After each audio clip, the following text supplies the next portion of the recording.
আসসালামু আলাইকুম রহমতুল্লাহ। Home two একাডেমিতে তোমাদের জানাই স্বাগত। আশা করি তোমরা ভালো আছো। আজ আমি তোমাদের সাথে আলোচনা করব সপ্তম শ্রেণী শিল্প ও সংস্কৃতি অর্থাৎ 2024 শিক্ষাবর্ষের ষান্মাসিক সমষ্টিক মূল্যায়নে নমুনা প্রশ্নের সমাধান নিয়ে আলোচনা করব। তোমরা জানো যে তোমাদের হচ্ছে 6 জুলাই অর্থাৎ আগামীকাল তোমাদের হচ্ছে শিল্প ও সাংস্কৃতিক বিষয়ে সামষ্টিক মূল্যায়ন অনুষ্ঠিত হবে।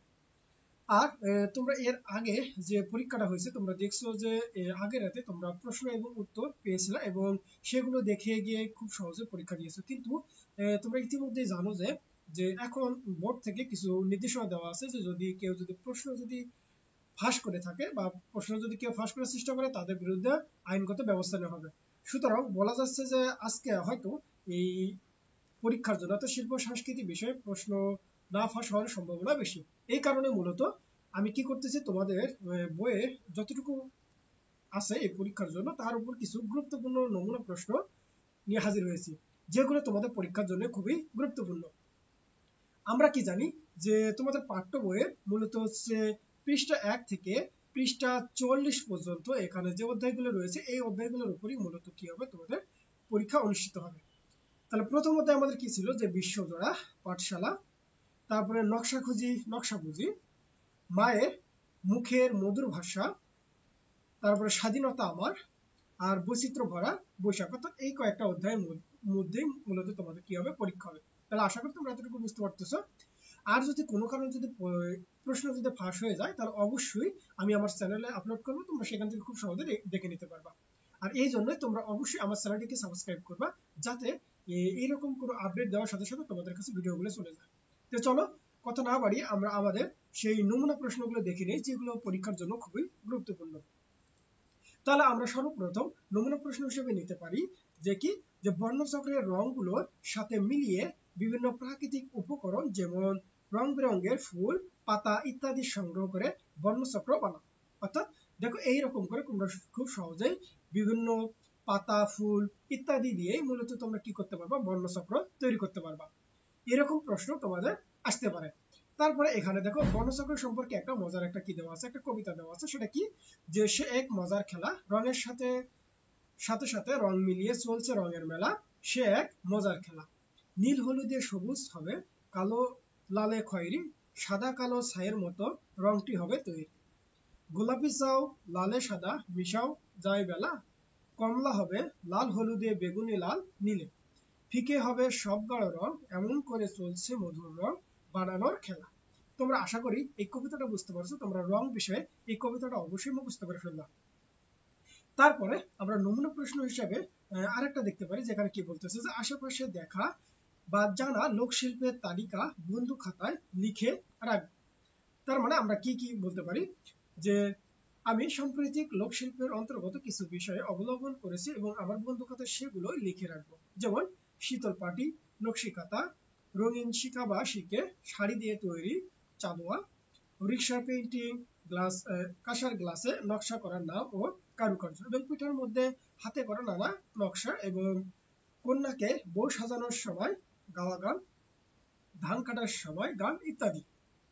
তারপরে নমুনা প্রশ্ন হিসেবে আরো থাকতে পারে যে পছন্দ মতো রং বেরঙের কাগজ দিয়ে নকশা করে মলাট বানিয়ে একটি বন্ধু খাতা কি করে প্রস্তুত করো। তার মানে কি, দেখো এখানে বেশ কয়েকটা বন্ধু খাতার আমি নমুনা দিয়ে রেখেছি।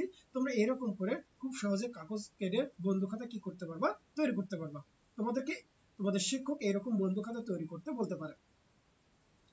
তারপরে আমরা নমুনা প্রশ্ন হিসেবে নিতে পারি কি, যে এইবার নিজ এলাকার যে কোনো সহজ বয়স উপযোগী একটি আঞ্চলিক গান বাছাই করবো, সেটা অবশ্যই স্থানীয় হতে হবে। যেমন আমরা নমুনা উত্তর হিসেবে কি বলতে পারি, যে আমার নিজ এলাকা রংপুরে, এবং একটি আঞ্চলিক গান নিচে দেওয়া হলো।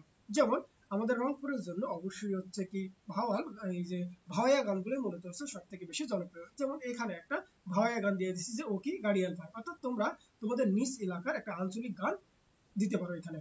তাহলে তোমরা এখান থেকে এই গানটা একটু দেখে নিবা। তারপরে আমরা নমুনা প্রশ্ন হিসেবে কি বলতে পারি, যে একটি দল উক্ত গানটিকে সমবেতভাবে গাওয়ার চেষ্টা করব। তার মানে আমরা কি বলতে পারি, যে আমরা ক দলের যে কজন এই গানটি কোরাস আকারে পরিবেশন করব সেই কজন মিলে গানটি আগে মুখস্থ করার চেষ্টা করব। তারপরে কি বলতে পারি, যে আরেকটি দল সেই গানটিকে ভঙ্গির মাধ্যমে প্রকাশ করব, এবং এই ক্ষেত্রে আমরা আগে দেখবো যে আমাদের অঞ্চলে স্থানীয় কোনো লোকজন বা লোকজ নৃত্য ধারা আছে কিনা, এবং থাকলে সেই নৃত্য ভঙ্গিগুলো এই গানটির সাথে বা তালে তালে চর্চা করবো। তার মানে আমরা উত্তরে কি বলতে পারি, যে এই গানটি নিজস্ব ভঙ্গির মাধ্যমে প্রকাশ করার ক্ষেত্রে আমরা জানতে পারলাম যে এই গানে একটি নির্দিষ্ট নৃত্য ধারা বা ড্যান্স ফর্ম আছে, এবং আমরা খ দলের সিদ্ধান্ত নিলাম যে আমরা লোকজ নৃত্য ধারা অনুযায়ী দৃষ্টিভঙ্গি করব। তারপরে পরের প্রশ্ন হচ্ছে কি, যে চাইলে আমরা একটি দল সেই গানটি বিষয় বুঝে ছোট একটি নাটিকাও তৈরি করে ফেলতে পারি, এবং আমরা শিক্ষকের নির্দেশনায় ও দলের সকলের সাথে মিলে আলোচনায় এই বিষয়ে সিদ্ধান্ত নেব। তারপরে নমুনা প্রশ্ন হিসেবে থাকতে পারে যে কাগজ কেটে বিভিন্ন আকৃতির ঝাড়ল তৈরি করে শ্রেণীকক্ষ সাজাও। অর্থাৎ দেখো এই নমুনা সমাধান হিসেবে দেখো দিয়েছি যে নিচে ঝাড়ল কাটা দিয়ে শ্রেণীকক্ষ সাজাও। অর্থাৎ তোমরা এইরকম কাগজ কেটে খুব সহজে তোমরা তোমাদের শ্রেণীকক্ষের যে দেওয়াল আছে সেগুলোকে কি করতে পারবে, সাজাতে পারবে। ঠিক একইভাবে এইরকমও তোমরা কি করতে পারো, কাগজ কেটে কেটে এই সুন্দর সুন্দর আকৃতি দিয়ে তোমরা দেওয়ালকে সাজাতে পারো। তারপর আমরা নমুনা প্রশ্ন হিসেবে নিতে পারি কি, যে শিক্ষার্থীরা মাটি দিয়ে তৈরি নকশি পিঠা মূল্যায়নের দিন এককভাবে উপস্থাপন করবে। অর্থাৎ দেখো এখানে কিছু নকশি পিঠা চিত্র দেওয়া আছে, এগুলো অবশ্যই তোমরা মাটি দিয়ে তোমাদের শিক্ষককে দেখাবো যে আসলে আমরা এইভাবে নকশি পিঠা তৈরি করতে পারি, বা তোমরা নিচেরটার মতো করেও করতে পারো। তাহলে আশা করি তোমরা এতটুকু বুঝতে পারছো।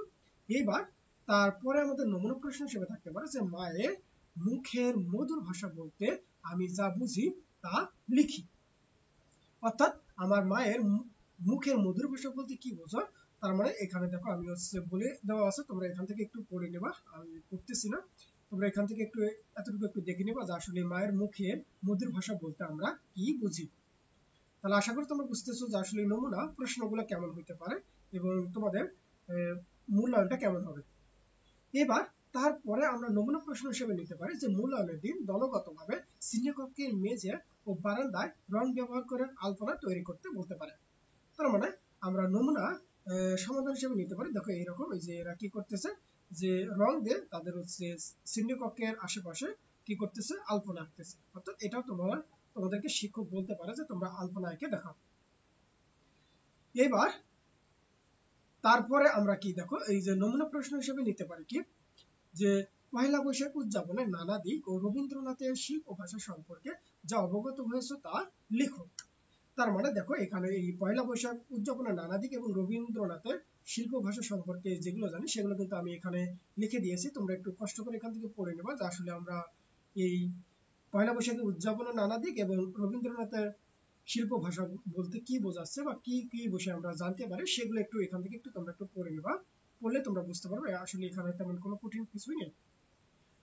তারপরে এতটুকু একটু পড়ে নেবা, যদিও এটা অনেক বড়, তোমরা চাইলে এটাকে শর্ট করতে পারো, তোমরা কিছু বাদ দিয়েও পড়বা, কোনো সমস্যা নেই।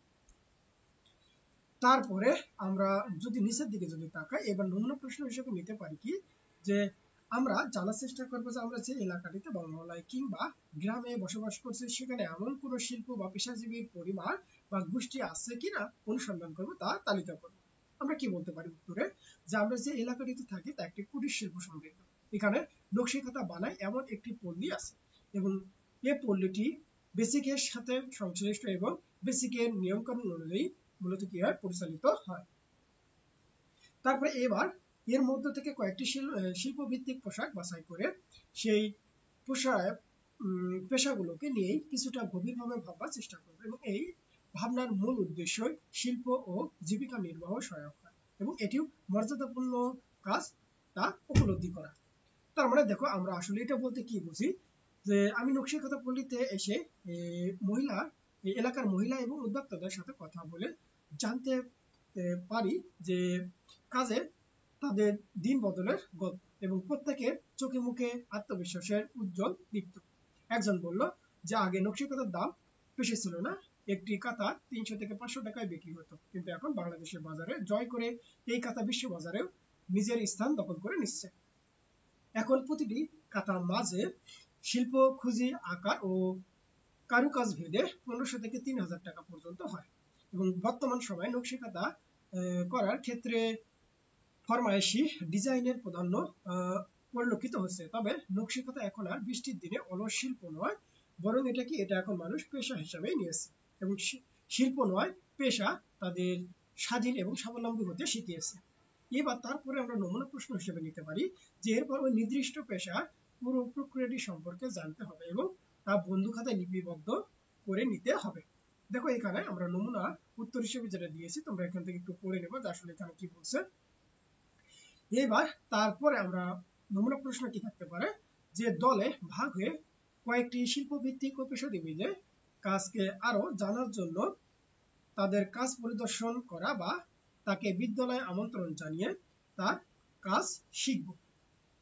তাহলে আমরা কি বলতে পারি যে আমরা ক ও খ দুই দলে ভাগ হলাম এবং শুয়ের পরে জীবনের গল্প বলা কিছু মহিলাকে আমরা আমন্ত্রণ জানালাম এবং আমাদের বিদ্যালয়ে আসতে যদিও বিদ্যালয় কর্তৃপক্ষের কাছ থেকে পূর্বে এই ব্যাপারে অনুমতি নেওয়া হয়েছিল এবং তারা একটি নির্দিষ্ট দিনে কর্মশালার আয়োজন করতে বললেন এবং তারা আয়োজিত কর্মশালার শিক্ষক হিসেবে থাকবেন বলেই কথা দিলেন এবং খ দল সেই কথা জানিয়ে দিলেন। এবার তারপরে আমরা হচ্ছে নমুনা প্রশ্ন হিসেবে নিতে পারি যে স্বাধীনতার পোস্টার তৈরি করো এবং তা কেমন লাগলো তা নিয়ে সহপাঠীদের সাথে কি করে আলোচনা করো। অর্থাৎ দেখো আমরা নমুনা উত্তর হিসেবে এরকম একটা স্বাধীনতার একটা পোস্টার তৈরি করব এবং পোস্টার তৈরি করার পরে আমরা সহপাঠীদের সাথে আলোচনা করবো যে কেমন হলো। তার মানে আমরা কি বলতে পারি যে আমি আমার সহপাঠীর সাথে স্বাধীনতার সময় যে পোস্টারগুলো তৈরি করা হয়েছিল তা নিয়ে আলোচনা করলাম এবং তৎকালীন প্রতিটি পোস্টার ছিল দেশপ্রেম চেতনার একটি অগ্নি মশাল এবং এই পোস্টারগুলো প্রতিটি বাঙালিকে উদ্দীপ্ত করেছিল এবং জুগিয়েছিল বিজয় লাভের প্রেরণা। তারপরে আমরা এই যে নমুনা প্রশ্ন হিসেবে নিতে পারি যে স্বাধীনতা বিষয়ে নিজের মতামত অনুভূতি বন্ধু খাতায় লেখো। তার মানে আমরা এখানে কি বলতে পারি যে স্বাধীনতা এক অম্লান চেতনার নাম এবং আমি স্বাধীনতার বিষয়ে আমার মতামত বন্ধু খাতায় এইভাবে লিখছি। লাল সবুজের দেশ বাংলাদেশ এবং হাজার বছর ধরে ঐতিহ্য দেশ বাংলাদেশ। এই দেশের রক্তাক্ত ইতিহাস আছে, এই ইতিহাসের স্বাধীনতার ইতিহাস, আমাদের মুক্তিযুদ্ধের স্বর্ণোজ্জ্বল ইতিহাস এবং বিশ্ব মানচিত্রে বাংলাদেশ একটি স্বাধীন সার্বভৌম দেশ। আজ আমরা স্বাধীন দেশের নাগরিক এবং বাংলাদেশ আমাদের প্রিয় মাতৃভূমি। তবে এই স্বাধীন সহজভাবে আসে 1971 সালে এক ভয়াবহ মুক্তিযুদ্ধের ভিতর দিয়েই আমাদের স্বাধীনতা এসেছে। এই সময় সকল শ্রেণীর পেশার মানুষ তাদের নিজ নিজ ক্ষেত্র থেকে স্বাধীনতার যুদ্ধে অবদান রেখেছে। তারপরে দেখো আরো কিছু রয়েছে, তোমরা এখান থেকে একটু পড়ে নেবা যে আসলে এই স্বাধীনতার আরো কি কি রয়েছে। তাহলে আশা করি তোমরা এতটুকু বুঝতে পারছো যে কিভাবে তোমার হচ্ছে এই নমুনা প্রশ্নগুলো আসতে পারে এবং কিভাবে তোমরা এর উত্তরগুলো করবে। তাহলে আশা করি তোমরা বুঝতে পারছো। তাহলে আজকের মতো এই পর্যন্তই। তোমরা সকলে ভালো থাকবা, সুস্থ থাকবা। আল্লাহ হাফেজ।